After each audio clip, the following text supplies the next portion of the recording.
Big ones, little ones, fiddly ones, powerful ones, the ones for the car or the truck, caravan, boat, mobility scooter, solar system. In fact, for any kind of battery, go straight to Battery Central Ipswich. They'll even help you when you know what you need to power, but have no idea what'll do the job. Battery Central Ipswich, 280 Brisbane Street, West Ipswich, behind the Yellow Building. Expert advice, better batteries, best prices, every day. That's Battery Central Ipswich.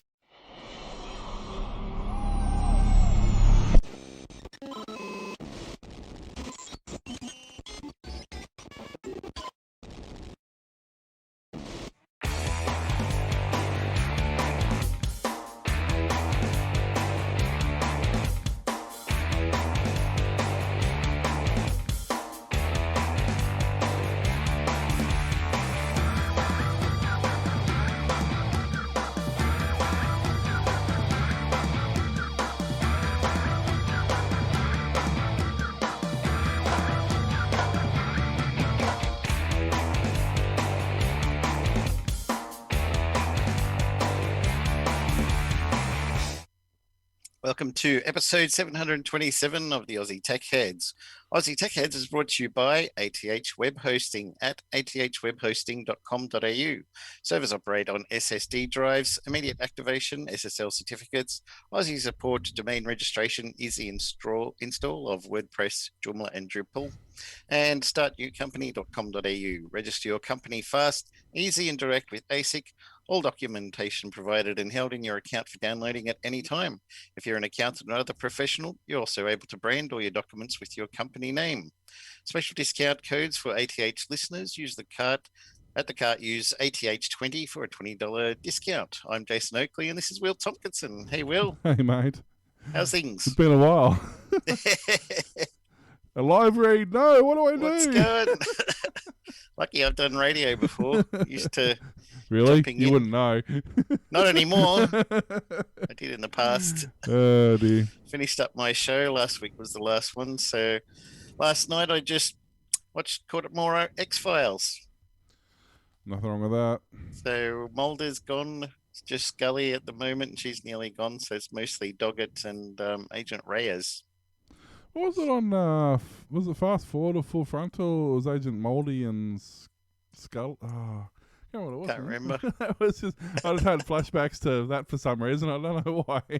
And Aaron Paul was on an episode when he was young. I think everybody's been on that show at some point. You should, every time I'm going on Facebook and Twitter, I didn't know this person was on there. Jack Black was on there, and Seth Green was on there, and all the time it's just, who's that person? I know them from something or other. And there's one I was watching. Oh, the guy who does Monk. He was on there. The dude out of Galaxy Quest. Yeah. My favourite character in that show. He's awesome. He's just got a great for, and Men in Black too. Oh, yeah, that's right. Yeah, Jeeves. Yeah. Jeeves, yeah. Next time I'll shoot you where it don't grow back, Jeeves. That's it. He's great. You sold a reverberating carbonated to an unlicensed cephalopod. You piece of bleep, Jeeves. He looked all right to me. Sounds like someone I know, actually.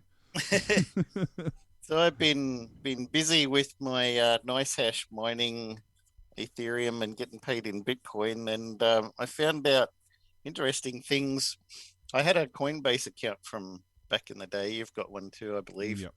And NiceHash let you withdraw to Coinbase for free. Yep. But I was just doing everything through Binance, so I would send it over to Binance. And then I wanted to buy some more vape stuff from the vapestore.com.au. And so I transferred the Bitcoin that I mined into Binance. And I logged onto the vape store and selected everything that I wanted, and then hit purchase, and it said, okay, to buy using crypto, you need to link this through to your Coinbase account. So I was like, oh, okay, so I'll have to transfer the Bitcoin to Coinbase first. So I transferred that across, and that takes like 20 minutes or so. And then once it got there, then I go to the vape store and hit purchase, and they say, paste in this wallet for it to go to, and we'll just continually scan the blockchain until your payment appears. And it did. And then I got new Geek Vape Aegis X with a Zeus filter on the end. So that's it there. It's got an OLED screen. It's full color, and takes, what do you say they were? 18650s. Yep. Big rechargeable batteries that I don't have, which I ordered from eBay from a link that you found, but forgot to hit Send Express. So this, I did Send Express, and it arrived in 2 days. Plus, I got a charger for the 18650s. Nice. I got a spare coil. Yep. And the device actually comes with a little box of spare parts, but it's all kind of packed away in like an iPhone or Samsung type case with everything packed in nicely and pretty designs, and a little outside one that slips over the top. And once you pull it apart, you can never get it back together? Probably. I really wanted to get the gold one. They got one that has a gold mouthpiece up here and gold around this edging here, which looked really nice, but all the ones I wanted were out of stock. So I used that one at another site and signed up to notify me when the Geek Vape Aegis X with the Zeus coil comes in. And so they sent me an email saying the new ones are in, quick, go and get them. So I thought, oh, well, they'll be in there for a while. So I watched some X-Files. I thought I'll come have a look. And I don't know if they'd had the gold and black had come in or not, or if they just got sold out very, very quickly, but they didn't have it. But so I got the stealth black, which is just all black. Looks very nice. And all of that stuff was like $245, but I had all that in Bitcoin, so I bought it with that. So I mine with my graphics cards, transfer it for free to Coinbase and purchase it, and I haven't used any of my personal money. Yeah, and because you're mining during the day when you've got solar, it's not costing you anything to mine. Yeah, and I got the batteries on the house as well, so yep. They can help as well. That's just the first time I've actually bought something with a crypto. I usually convert it into other coins, like Engine or Doge or Shiba or whatever. But this time I actually purchased something. Doge is on the rise again. It's climbed up to 55 cents today, so... Oh, it's flying up. Yep. Engine went up a little bit. Shiba's going up a bit too. Shiba Inu is another one that I got some of. It's funny because Shiba's the rip-off of Doge, which is the rip-off of Ethereum.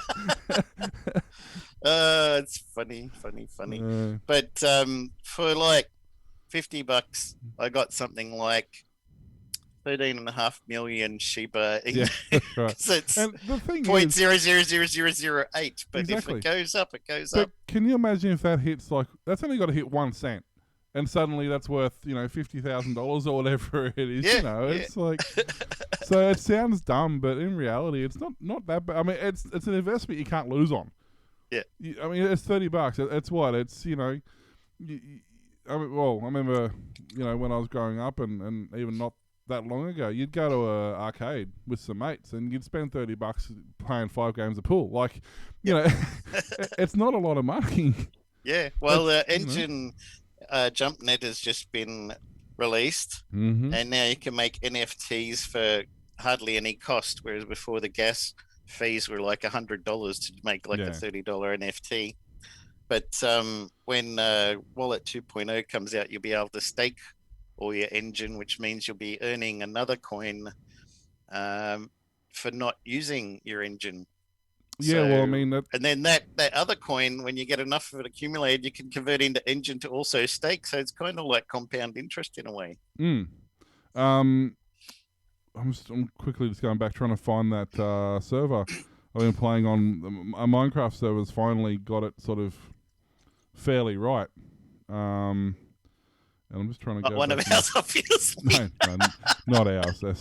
They're not right at all. That was always a given. That boy ain't right.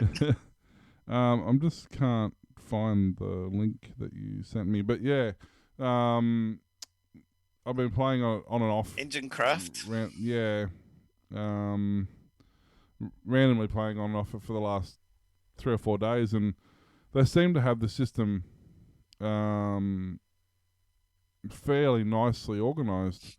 Yeah, that was why I ended up buying Engine Coin as soon as they launched, because I knew those guys had been programming for Minecraft plugins and everything for like the last 10 years or something like that, plus other games. So they know what they're doing. It's a reputable company and everything. So I thought, oh, well, they brought out a coin, so I'll invest with that and see how it goes. But if using Binance, they also have other coins you can stake on there. I think even Bitcoin and stuff. So I might look into that and see what you can do, because the coins are not locked away. So if I'm using my engine in Wallet 2.0, which will be coming out the next few months, you just select how much you want. You could do all of your engine, say stake this, and it just starts earning stuff. And if you want to use it again, you can unstake it, sell it, or purchase things or whatever you want to do, or convert it back into fiat. If you don't, just leave it in there and I'll just keep accumulating. But it's not like a term deposit that you put into an account at the bank and you have to leave it there for 12 months or 5 years before you can use it ever again. Anytime you want, you just bring it back out, use it if you want, put it back in there, add some more, do whatever you want. It's great. Yeah, when you have an engine wallet, you got to have the specific wallet for engine, which is a little annoying because it's yet another wallet you need. But you can see the different coins there that I've earned. And if I go into it supports tons of coins in there. Yeah, the wallet. If you like, you can make that your main one. But I've got, I don't know, half a dozen wallets or more. Yeah, so do I. All over the place. None of them are cold wallets, which is recommended for security reasons, but whatever. Yeah, pretty much. The only issue I have, it is a little bit clunky to use this app. I was just quickly trying to find the list of games that I have in this wallet, because it does tell me, but suddenly it's saying not available, so I'm not sure if the wallet's playing up at the moment. But yeah, I've got 3 games currently linked to it. There we go. Age of Rust, Lost Relics, and Meta City. Yep. Are the 3 that are currently There's linked. probably at least another half dozen or dozen that you can join as well. Some games haven't interested me. Like Meta City is the one I'm currently playing. That's the Minecraft one. Yep.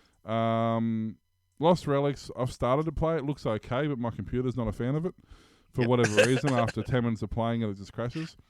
Age of Rust could have been a very good game, but it's like they got halfway through development as a like a top-down game, and then they sort of, like, half of the team was working on a top-down game, and the other half of the team was working on a first-person shooter. Yep. And they kind of went, oh, well, let's just combine the two, and you can have this 45-degree view of angle that obscures absolutely everything you're looking at. So, and the controls are horrendous. But, I mean, same thing, though. You play the game. Yeah, you it's collect in beta things, anyway. You know, yeah. In the Minecraft one, you can play Skyblock or you can play Survival, but you basically, literally farm stuff. You farm mobs, you farm animals, you chop trees, you do all the things you would normally do in Minecraft, and randomly you'll kill a mob and you'll get a coin, or you'll get a NFT, or you'll get something just randomly appear from an action that you're doing where you're playing the game. Now, if you enjoy playing the game anyway, that's just a bonus to playing the game.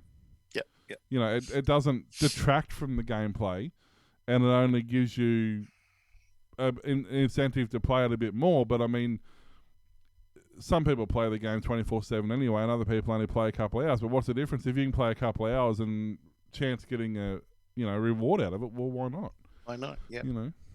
And they've got the plugin that you can download and put on your own server if other people are interested in that. I should probably say, I guess the easiest way to explain NFT, which is a non-fungible token, is just that it's a digital asset. Yeah. That lives on the blockchain. So when you sign up for Age of Rust, you actually get a token, which is a non-fungible. Like, it's non-fungible just means you can't touch some things. It's not a physical thing. Yeah. So it's like a coin. It's like in some ways it is like a coin. Like a crypto coin isn't actually a coin. It's a representation of a coin. And an NFT So I've is got something similar, the something multiverse, self-created. the Aeon Clips key. Oh, you got... See, I didn't get anything when I signed up. I think you're I supposed might to. have got that. Did I get that recently, or I don't know. that But, one last sold on the 29th of April for $19.94? yeah, so there you go. So, yeah, like there are artists and stuff using paintings, and there's music, and there's all sorts Oh, of that stuff one, becoming I available. got November 30th. I think Engine were just giving it away. So the lowest price it was sold, probably not long after it came out, was $2.10. The highest price it was sold for is $83.95 for that non-fungible. And people are putting all sorts of stuff on there. There's a band that's going to release the next album as a non-fungible token, which just means it's on the blockchain and is there permanently. There's And the more... artists are putting their pictures and photos and stuff on there. The meme Charlie bit my finger video has been taken off YouTube because they sold it as a at one time NFT, and only one person in the world is going to own it, but they can sell it to somebody else if they agree on a price, and it gets transferred ownership to them in their wallet and so on. And that's the thing, like there's a one-off, so if someone destroys... I mean, it's different with a video because they exist, so it's kind of a bit silly, but with a lot of those things that are created specifically for the purpose, let's say the artist creates 10 of them, so the value is divided across the 10 of them. Yep. And then a couple of people sell them. Okay, well, that changes the value of the whole lot because they're now based on whatever that sales was. Yep. But if one of those people chooses to destroy it, then suddenly the value of the other 9 increase because they've just got rarer. Yep. It's the and same. The other thing you can do with stuff with non-fungible tokens, including this one I've got, is worth 1 engine coin, right? So what I can do is melt it, which is air quotes melt it.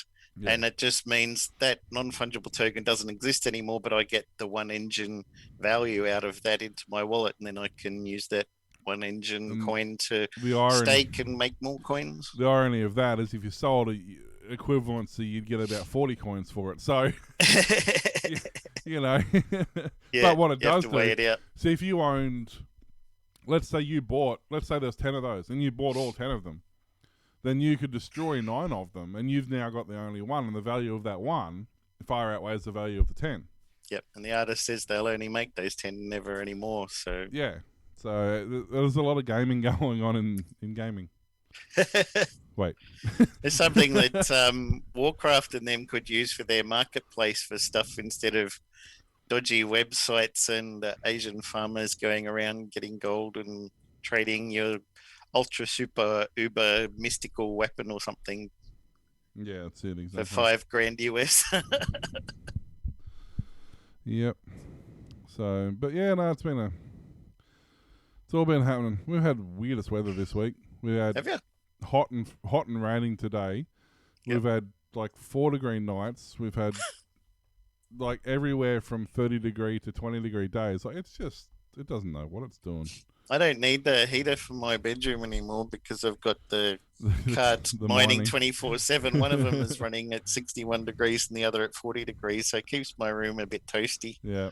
Which is fine. I mean, if you're a hardcore person, you'll buy a rack and stick it in the garage with big fans on it or something like that. It's got an industrial fan, but it keeps the room nice and warm. And since it's going to be working, it earns like $20 a day or $25 a day at the moment. And if people have a look at the jasonoakley.com blog, you'll see an article that I wrote recently about upgrading the thermal pads and paste on my 3090 card. Will I do it? Won't I do it? Am I going to screw it up? And I thought, stuff it, I'll give it a go. Damn, it was hard. I opened up the card, undid all the screws, pulled it apart, and it's got, at the top, there's one wire that goes across to one of those jumper plugs, and at the bottom it's got 2. So I thought I'll just unplug the top one and then I can open it up.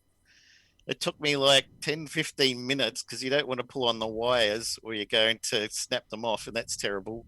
But it just wouldn't unplug on mine. I watched all these videos on YouTube and they just like click, click, click, unplug the 3. There you go. And then you do this. And I was like, how are you doing that? Mine seems to be like super glued or soldered on or something. But eventually I got one of my jeweler screwdrivers down in there and leveraged it out, cleaned up all the manufacturer thermal paste, pulled off the thermal pads that they had, cut out mine out of the stuff I got from Amazon, stuck them all on there, stuck it on the other side, the same thing, screwed it all back together and plugged it in. And I was mining at about 80 to 90 mega hashes with that card. And because it was the memory was getting to 110 degrees and the card automatically throttles the speed so that you don't burn it out or set fire to your computer. So I kept it down a bit anyway below that so that it wouldn't even get to that heat. And then I was doing 80 to 90 mega hashes. With that on there now, I'm doing 120. And the memory doesn't get even up to 100 degrees. In fact, a lot of the time it's right now it's 96 degrees. And that means the card can run a lot faster, get more of the mega hashes, and get more crypto. That's it. The mine's just being weird. I don't know what's going on. It's just every time I try to do anything, I can't figure the problem though, because I can do graphic intent stuff like video editing and recording and streaming and playing like Minecraft and Live for Speed and some of the other games and some of the other games I play, GTA 5, no worries at all. Some stuff I load like BeamNG and a couple others and I get 30 seconds into the game and it crashes. And then crypto mining, some days it'll mine all day and be perfectly fine, and other days it'll mine for 12 seconds and lock the computer up. So I just... Is that the same thing that was happening with that crypto game you're talking about? Would go for a bit and then stop? Yep. Yeah, and yet I can play... Like, it's not that graphic intense. Like, I have it maxed out in the settings and it's only using 30% of the card. I've got a graphics card I can sell you for about $4,000 if... So, well, I'm hoping it's not my card because I can't afford to replace it. So, well, you can, but do you want that card? What was a $300 card is now about $1,400.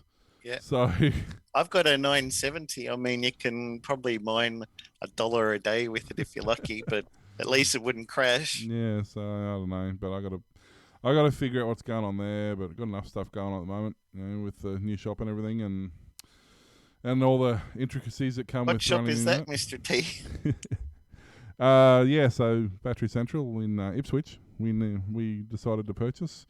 I've been working for him for like 15 years, and I've trained like 3 bosses, and I got Jacker training bosses when he's like, I'm selling. I'm like, screw it, I'm buying it. I'll be the boss. So does that mean you have to train yourself now? No. No. Can't teach an old Will new tricks. That's it. Jumped into the deep end on that. So just plodding by with that and starting that all set up and trying to, get back into doing the social media side of it, and we're going to start doing YouTube videos, and it's all going to sort of come back and I'll keep you busy and whatever. So so that's been a fun experience. And Twitter posts and Facebook. I still keep forgetting about Twitter. I'm not too bad on Facebook. I think I've done one Instagram. Yeah. I've updated the blog a couple of times on the website, so there's that. Twitter I keep forgetting about. YouTube, I've just ordered a new camera, so I can do that a bit better. And it's a head-mounted... 4K? It's a head-mounted point-of-view camera, like little tiny one that sits here, so when I'm actually... A lot of stuff I want to do is like show people how to change batteries and basic stuff like that, and the best way to do it is point-of-view. Yep. But the amount of GoPro, they sit here, but when you're working under a bonnet, you're always hitting it on the bonnet and stuff like that. And so this one sits right beside, I think it sits on this side, sits right beside your sort of temple right there. It's a Google Glass. No, it sort of. It's a Opro something FPV. Yep. But it's pretty neat little camera actually. It's a Ordo, ORDRO, Ordro version 7 head mounted. It's 4K. It's not super amazing quality, but that's what you want. It's good enough for what I want to do. And so we're gonna do that, and then so it's all sort of happening a little bit. And I installed the new dash cam in my car. It's got a touch screen and the camera at the front that hooks onto your current rear vision mirror and a camera way up the back.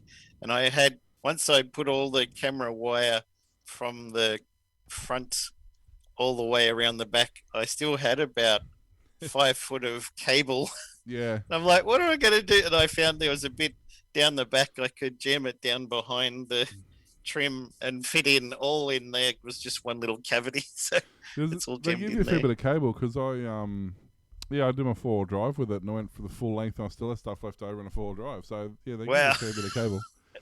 So It came with another cable you could hook into your reversing lights.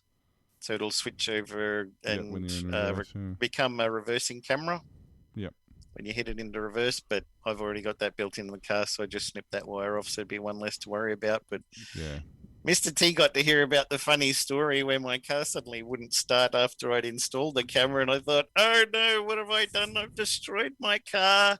I've shorted something out and broken the electronics or a fuse or something. Got NRMA out. What was it, Mr. T? What I said it was like 12 seconds after you told me what you'd done. Flat battery. Flat battery. Old battery. She's dead, Jim. Old battery and cold weather. Never a good combination. No. So I'll get one from one of them battery companies up north somewhere. They seem to have some good prices and stuff. So yeah, there's actually, like we do send around the country, but some stuff, it's not worth it. Like flooded, like normal car batteries. Yep. Freighting those is just stupid expensive. Costs more than the battery's worth to freight them. But a lot of your deep cycles, AGMs, your lithiums, all that sort of stuff you can send relatively cheaply. And the lithiums are the one that they hate sending. I know. The lithiums are the problem child, yet they've got no problem shipping them. So go figure. Oh, dear. What do we got up? Scrolling across the top here, actually working. Yeah, it's sort of behaving itself today. Yep. All the different places you can find it. So if you watch the video, you'll see all this stuff. See all the ad at the start of the video. You'll get to see that too if you watch YouTube. But wow, you people on audio, you don't know what you're missing out on. There were some young fellas on that intro. Oh, the actual. Okay, so I may have selected the wrong video when I was mixing the intro video. But hey, unless you're watching the video, you're not going to understand what we're talking about. You Old school, you people on the podcast, you get it easy, really. You miss out on all the fun stuff. You don't have to see us. That's it. It's probably good for you. I've got a great face for radio. That's why I did it for so long. Yeah, well, that's one advantage to radio. You don't have to worry about thinking about the video side of it. Yep. So, but hopefully we can get some more production quality going. Once we can buy Glenn a 386, we'll be cranking them out with our Patreon and coffee money and stuff. The Patreon, yeah, that's it. So patreon.com/Aussie Tech Heads. There's a few different tiers there you can choose, or you can choose your own if you wish. Is it coffee dot something? Okay. ao-fi.com/Aussie Tech Heads. And you can there, or if you prefer, some people pay us PayPal. There's a couple of people who do PayPal. There's a couple of people who do direct deposit. There's numerous ways to give us money and make us rich. Yep. And we love you for it. None Thank of that's you happened, so much. but if somebody wishes to, I'm not going to complain. And if you really like us, subscribe, hit that bell. And then you can press the button that looks like a bell too.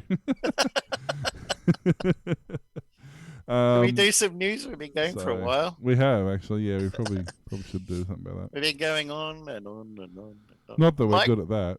Microsoft is planning to detail its next generation of Windows at an event later this month. The software giant has started sending invites to media for a Windows event on June the 24th. Both Microsoft CEO Satya Nadella and Chief Product Officer Panos Panay will be presenting at the Windows event.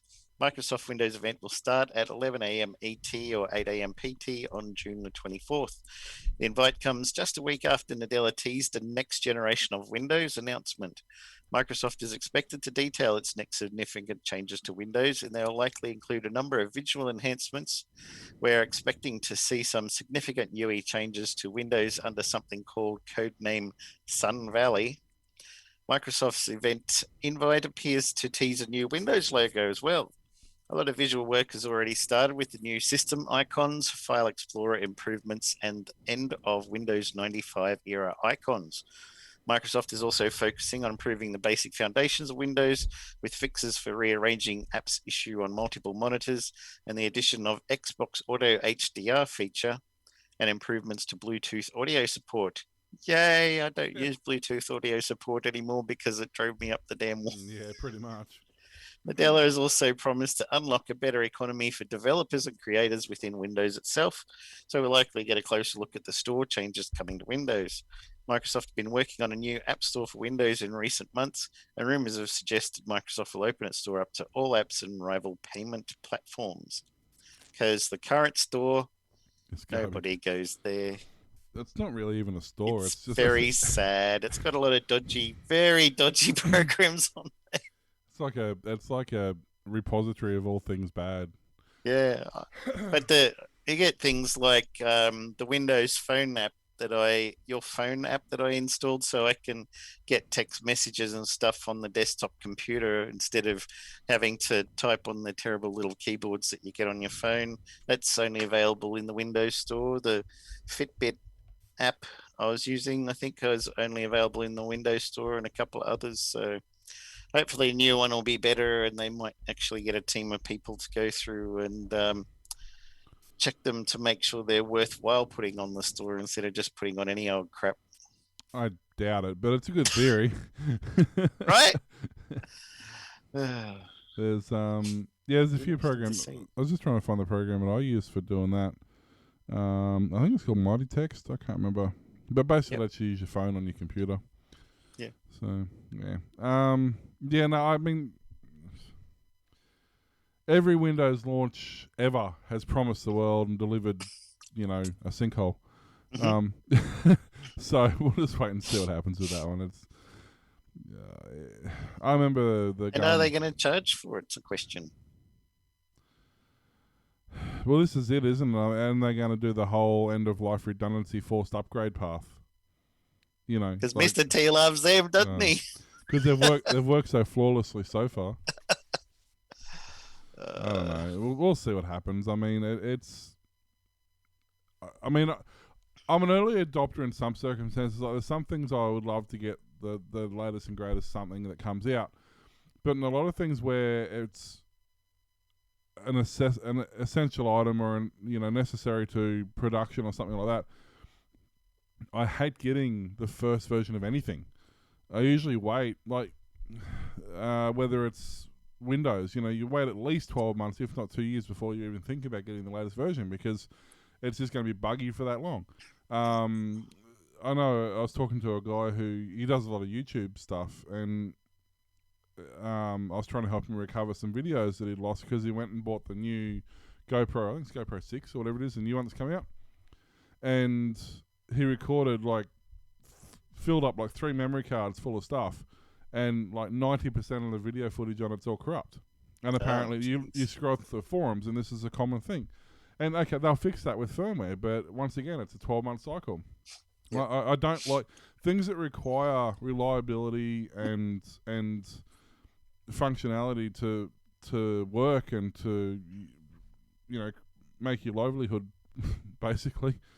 I don't like being an early adopter. I like waiting. Yeah, you definitely wouldn't do it for your job stuff. Because unless your job is cutting edge tech, there's a reason it's called bleeding edge, because some of the stuff that comes out is just, it's so bad. It's a lot of it's not even usable. I remember when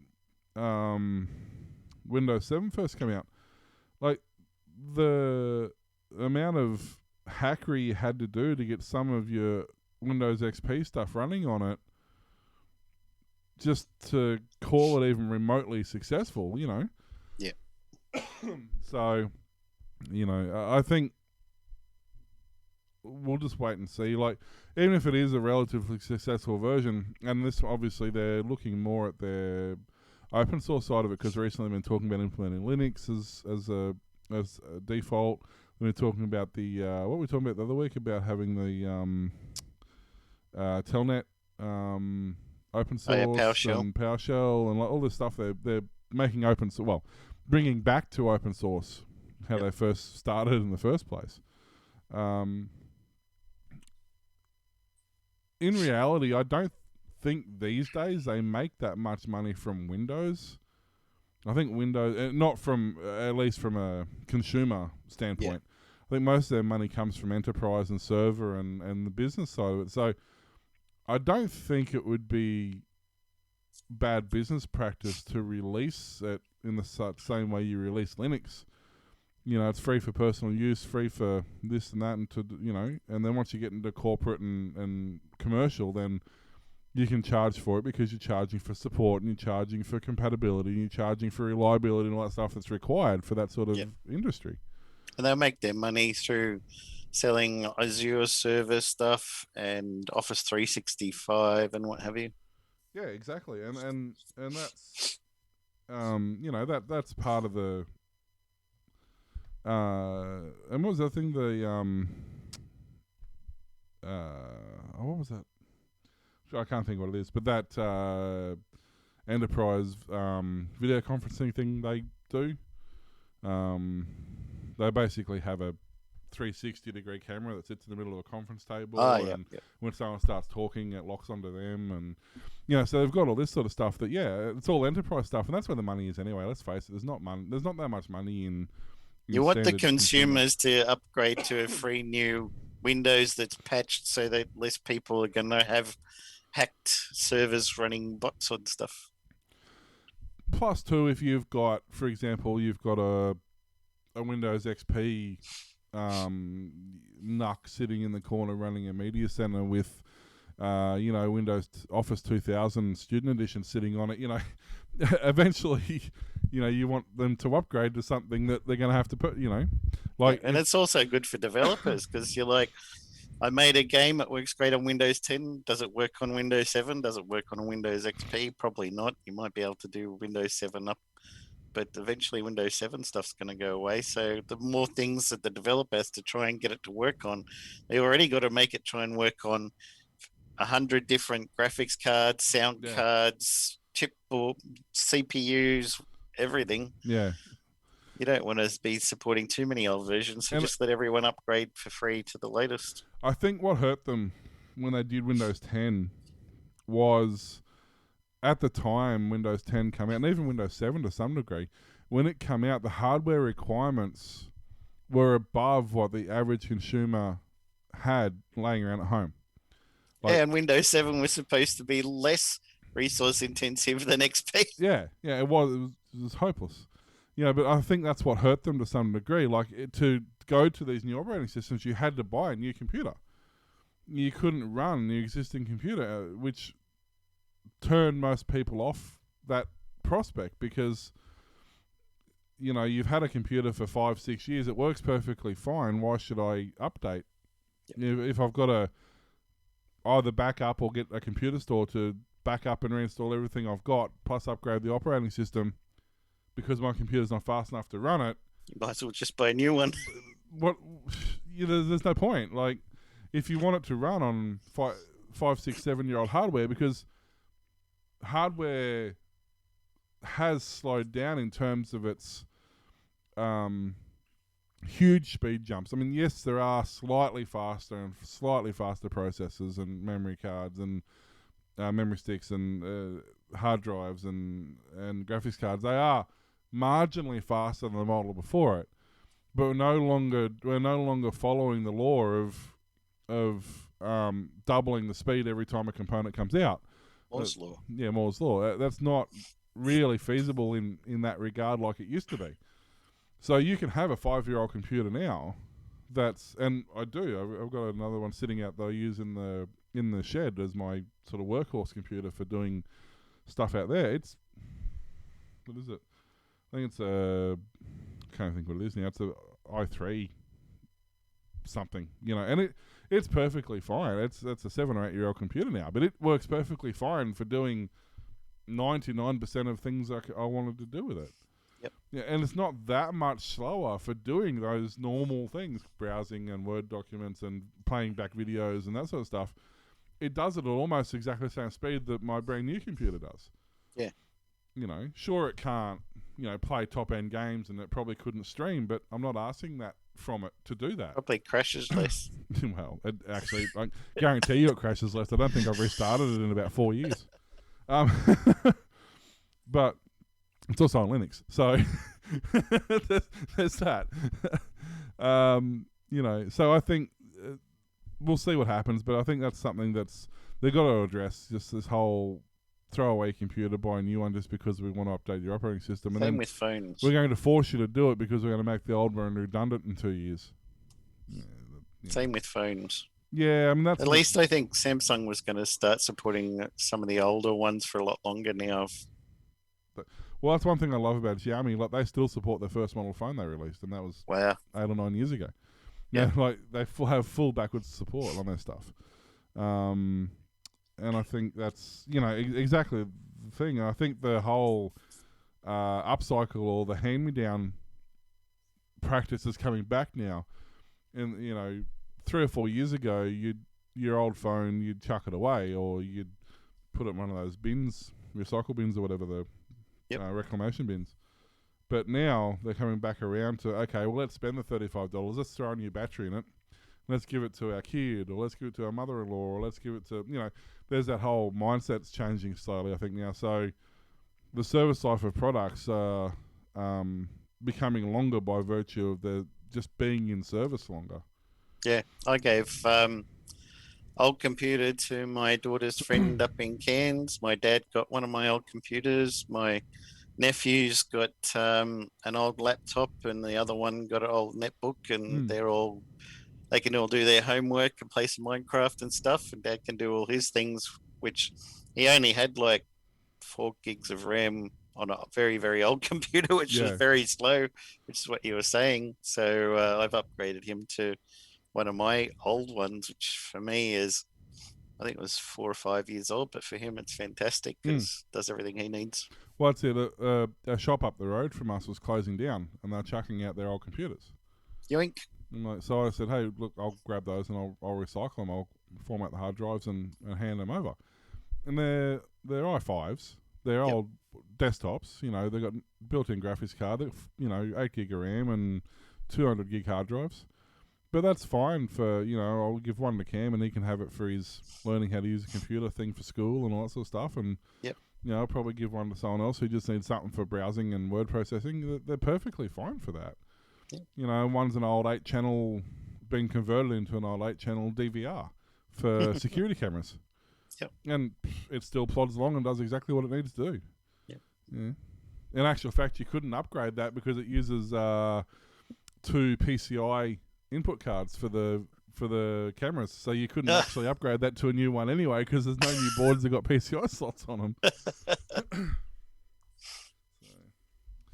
But so what have you got for us? Speaking of old computers that are really slow and clunky, Australian Bureau of Statistics. Did you like that? I thought that was good. Subtle AF. Says it's ready to deliver seamless 2021 census. Sorry. Had a bit of a water there. There's under 70 days left for the Australian government to ensure it's ready to capture the 2021 census in a more effective way than it did in 2016. Last one went so well. The Australian The Australian statistician David Gruen says the ABS is well prepared and ready. The ABS is hoping to avoid the embarrassment that plagued the agency nearly 5 years ago. The census has been built using the Amazon Web Services cloud through a contract awarded to PwC. Of course it has, because they couldn't don't do it. use IBM again. The change of approach is expected to counter any repeats of what occurred in 2016 when the ABS experienced a series of small denial of service attacks. No, they didn't. Who wrote this article? They experienced a series of small denial of service attacks because people couldn't access the site. So I guess their service got denied. Not the normal number of people who needed to access the site legitimately was too much for the service to handle, and they shut themselves. But not just experienced a small denial of service attack, they also suffered a hardware router failure and balked at false positive reports of data being exfiltrated, which resulted in the census website being shut down and citizens unable to complete their online submission. So they had 2 things go wrong, neither of which should have been an issue on a real server. Can I ask, have you heard of this? There's this new technology. It's just come out, I think, in the last 20 years. Called redundancy. Cloudflare. Yes.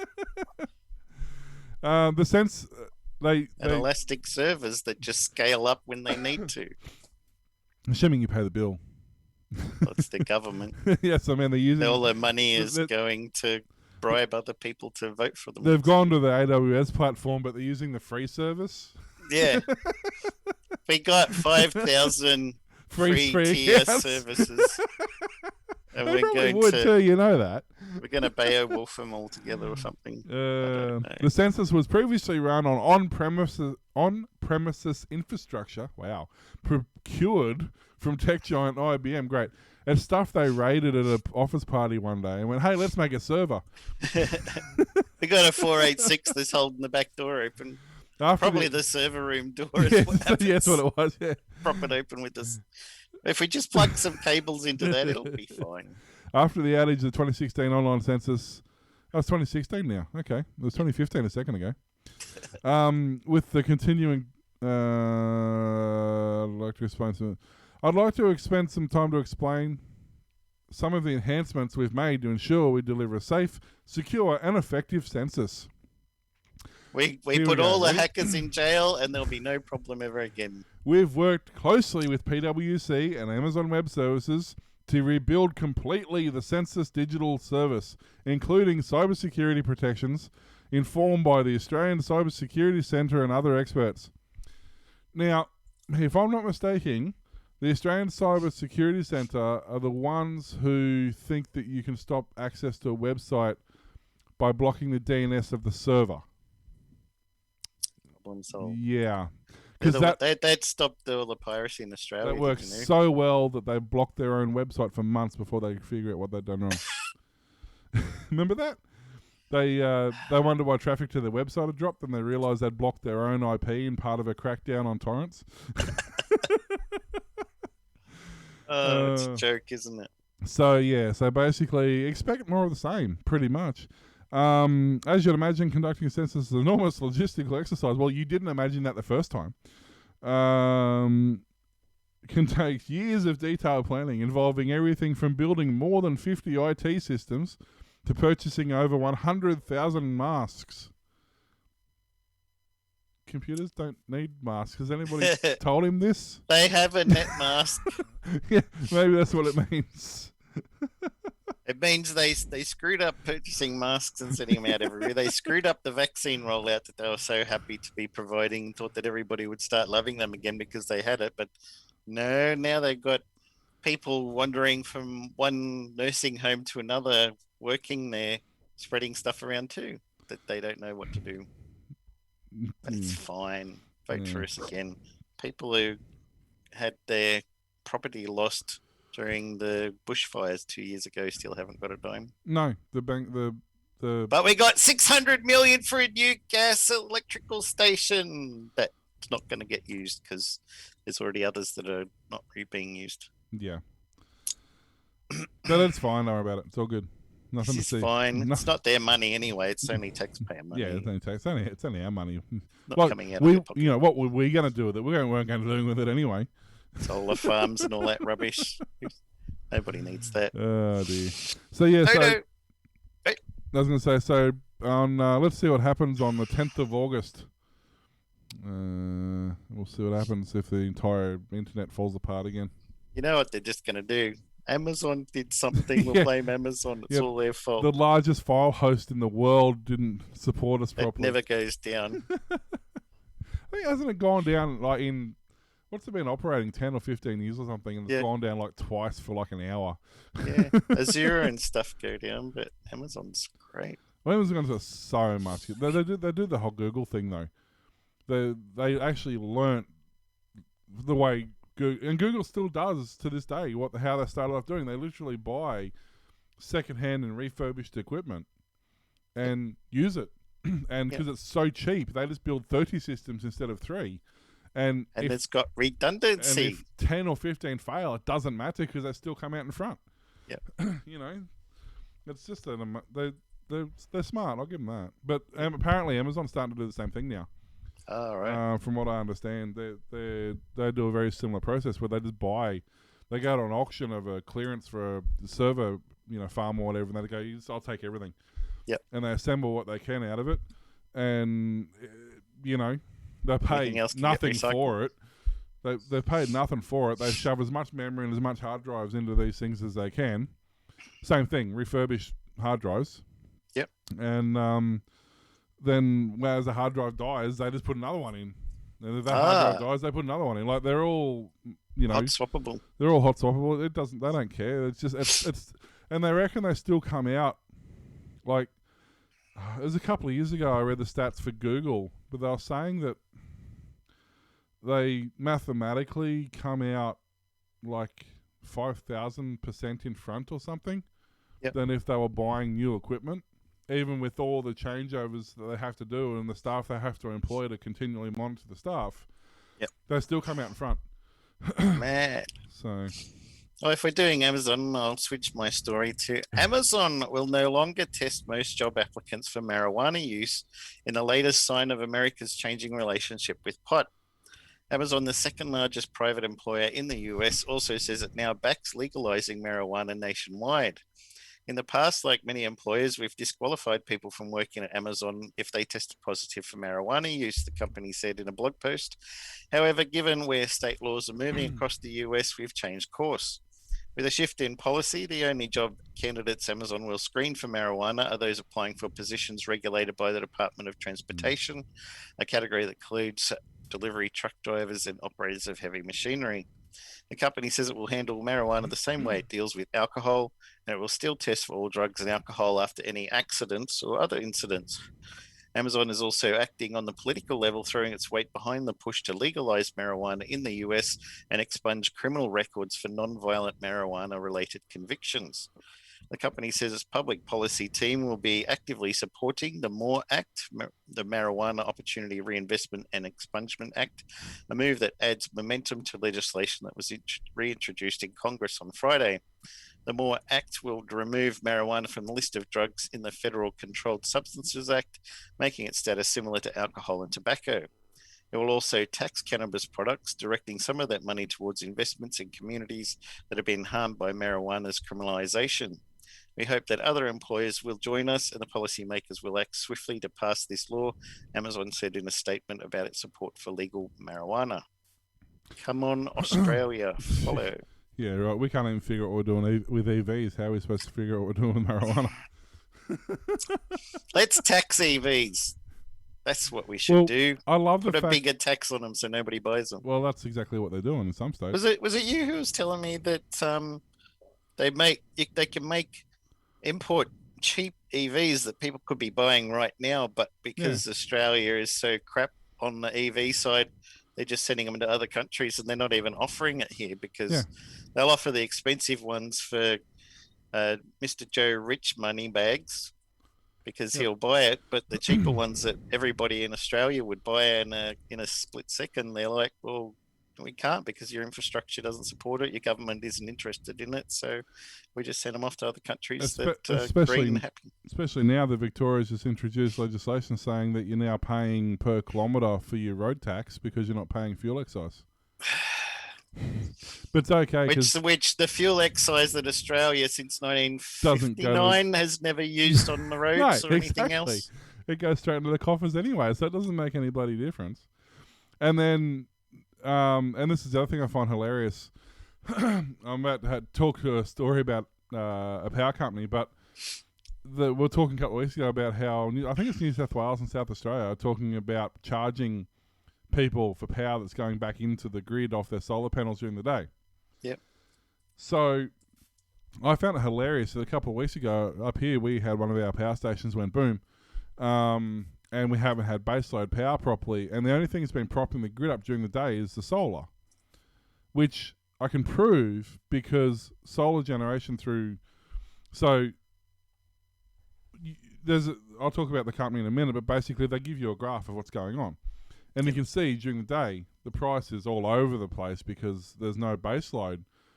Most normal companies say, we'll charge you this all the time.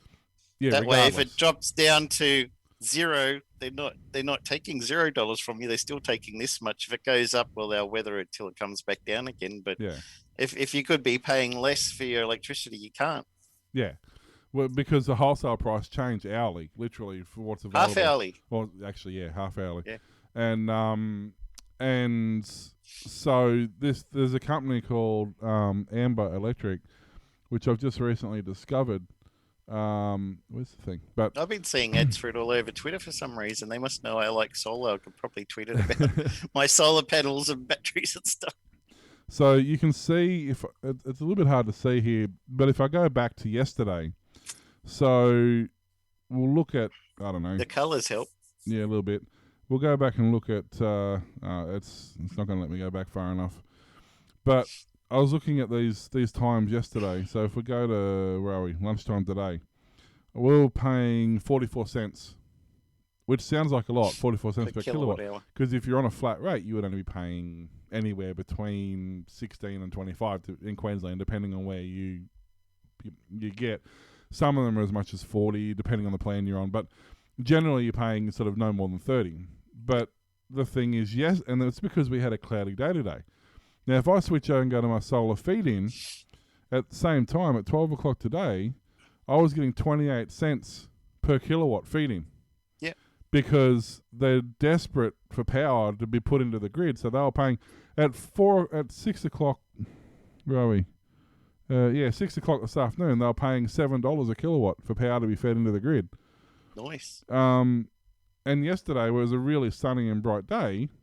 I was only paying 4 cents, I think, at lunchtime yesterday. I was paying. And sometimes it can go negative. Yeah, yesterday I was paying 4 cents a kilowatt because during the day, all the solar panels was propping the power grid up, and so power was worth nothing, and I was getting about 3 cents for feeding. And yeah, it is possible that if you have a excess bulk of power, which I did a couple of hours ago, I was actually being paid. I can't remember what it was, 20 something cents. I was actually being paid per kilowatt to use power. Yep. Because their base load was higher than the consumption, and means they have to shut off a generator, which adds lag to the system. So you can see tonight the power is expected, at midnight it's going to drop down to 18 cents a kilowatt. Yep. For consumption later tonight. But it can go up to a couple of dollars. But so Amber literally charge you the wholesale price plus, I can't remember what it is, $1 a day, I think it was, for monitoring fees. I need to go back and double check, but it's not much. It's literally you're paying for the power you use when you use it. And they also guarantee you will never pay over what you would have paid if you were with another company anyway. Yeah, so they go. So if it went right up to like $5 per kilowatt hour, which pushed your bill up so high, they cap it so that you won't be going higher than what you would have if you had a steady, solid payment. You will get the bill, but they'll give you a credit for the difference. And the thing is that they base that on what they call I think they call it the government priced average or something like that, and it's what the government supposedly regulates the power at. So, but the thing is, because it's been so high here for the last week or so, because we had that power station explode, I got an email from them today saying that based on your usage and based on what the average consumption would be and what you would normally pay, we're going to give you a $96 credit. Whoa! On your bill. Could be happy with that. Just because. But you are, Bill. What? So basically, at the end of the month, whatever my bill says it's going to be, it's going to be $96 off that bill. And they send you alerts all the time. So if it's like 12 o'clock at lunchtime, and they say electricity is going to jump up to $3 per kilowatt hour, they give you a warning. So if you don't have batteries, if you don't have things like that, you can turn off your washing machine, the dishwasher, the oven, swimming pool pumps and stuff like that for the time, and then you'll get another alert at 7 o'clock saying, okay, the price has dropped back down to 30 cents. You can switch them all back on again, so you're not using up the electricity, and you know when it's going to happen. You can look at the app, you see it constantly. You can they got smart systems, which is going to be able to hook into my Tesla Powerwall 2 battery. Yep. And the smart meter will feed in these prices half hourly. So my battery will, when it knows that later this afternoon the price is going to be $2, $3, $5 per kilowatt hour, it'll switch over and only use the battery if there's no solar. Yeah. And I got a similar thing once I get our electric vehicle. Once we get the van for that, I can have it running off a charger, off a Zappy charger, and then it can charge during the day while the solar panels are generating excess power. So it's charging for free. And then at 6 o'clock of the night, when the power spikes for demand for solar, and the price goes up to, $5, $6, $7 a kilowatt feed in, I can then turn my van. The Zappy will pull the power from the van, feed it back into the grid. Yep. So I can actually get paid at a ridiculous amount of money to feed power back into the grid for a couple of hours. Yeah. Now, if I had enough sunshine this afternoon at 5 o'clock, I would have been being paid solar feed-in of $2.11. Yeah. At 5:30, $3.41. Now, you tell me what company you can sign up that'll give you $3.41 feed-in. Well, I know it's going to be not much because I've only got panels on the east side where the sun comes up, but if you've got enough sun and you've got like north facing or something like that, and it's still getting some, $3.41. Well, this afternoon, mine's starting at 3:30 when I was still getting my max output. Yep. Was started at $1.80, and then it crept all the way up to $7.30 by 6 o'clock. But the thing is, okay, at 6 o'clock, I'm not putting solar in. But here's the kicker: I can then flip the van over and say, okay, feed back into the grid. So 5:30, 6, 6:30, 7 o'clock, when it was $7, $6.50, $7 a kilowatt, I can be putting, 20 kilowatts back into the grid at $7 a kilowatt. Ka-ching! So, it's great. So, Get an email from Amber. Dear Mr. T, you seem to be getting credits every week. Every month. We don't know what's going on. We're paying you. So, aren't we supposed to be taking money from you? It does get you to change your use case a bit. So, for example, of an afternoon now, when we come home to put tea on, we don't put stuff in the air fryer like we use the gas oven. But what it means at lunchtime, when the sun's shining, we do use the air fryer and we use the microwave, and we use we use everything during the day because I've got 12 kilowatts of solar. So I almost can't use as much power as I can generate on a good day.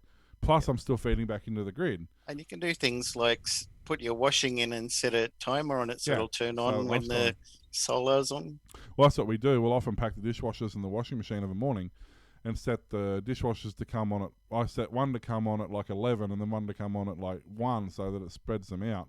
Because we've got two half-size benchtop dishwashers.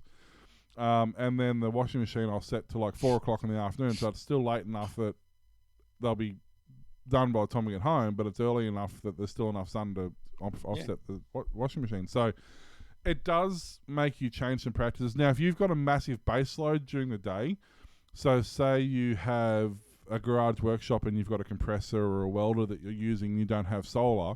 And pool pumps and stuff. It's not necessarily going to help you out.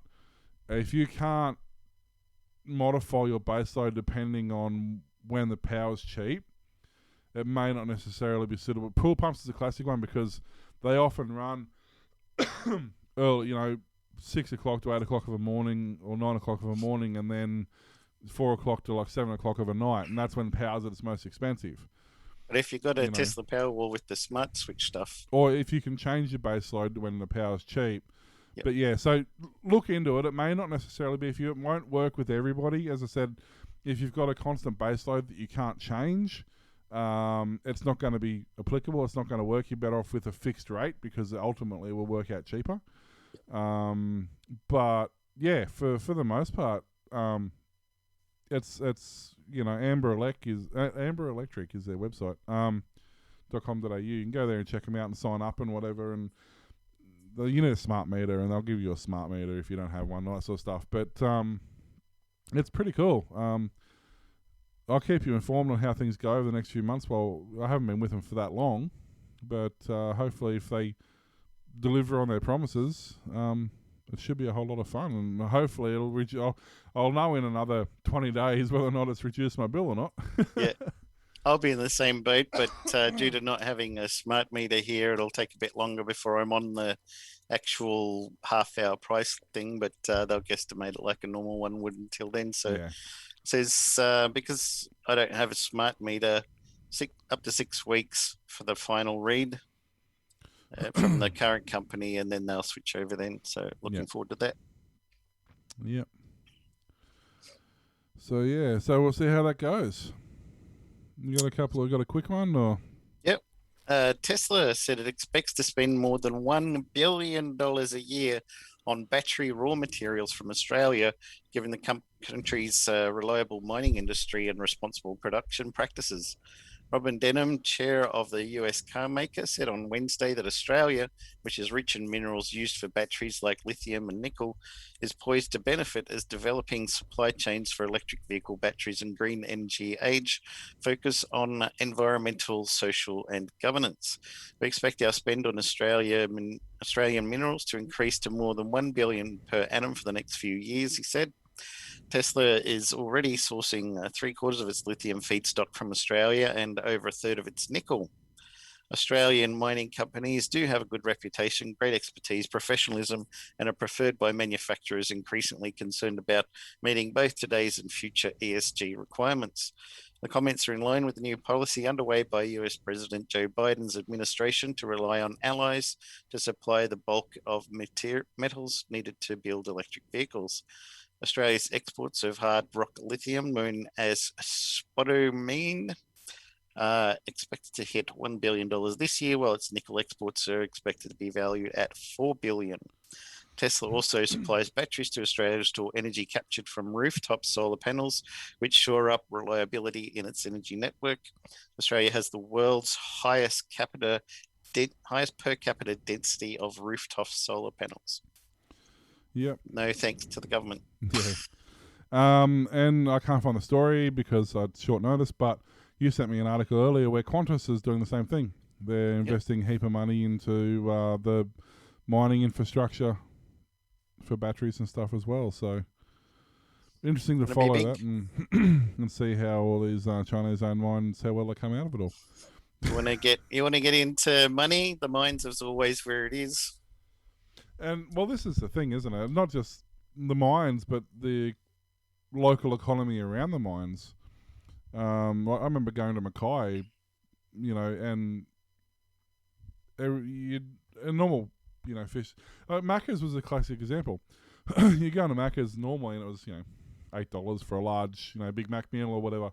You go to Macca's in Mackay, and it was like $15 for the same thing. Like, everything. Because all the people working in everything mining in stuff that town gets 6 figures no matter what you do. Yeah, but it kills. They shoot themselves in the foot because they end up paying. Like a friend of mine was working in the mines over in Western Australia, and they were paying $600 a week for a powered caravan site because it was a mining town. Right. And they're earning a huge amount of money, but they're paying a huge amount of money. Yeah. So they don't have any money. Like it's absolutely it's just dumb. The economy could thrive so much more if they weren't just blatantly ripping off the people who are living in the town. Yeah. They don't Everyone sees the dollar signs and that's all that matters. They don't buy from their local town. They go away where it's cheaper and buy stuff. And the towns wonder why they're dying. It's like, well, stop ripping off the people who are who live in the town. And the town says, "No, I don't think so." Yeah, don't be silly. That'd be the smart thing to do. Why would we do that? Folks are dumb where I come from. Anyway, speaking of ripping people off, we've ripped off people for well over an hour of their time so far. Doing well. That's it for your stories. That's all the important ones. Thanks for listening to the Aussie Tech Head Show. We can be found at Facebook, Twitter, YouTube, Patreon, and coffee.com/Aussie Tech Heads. Email us, Will or Warlock at aussietechheads.com.au, and go to aussietechradio.com 24/7 back-to-back playback of tech-related shows from around Australia and New Zealand. See you next time. Bye.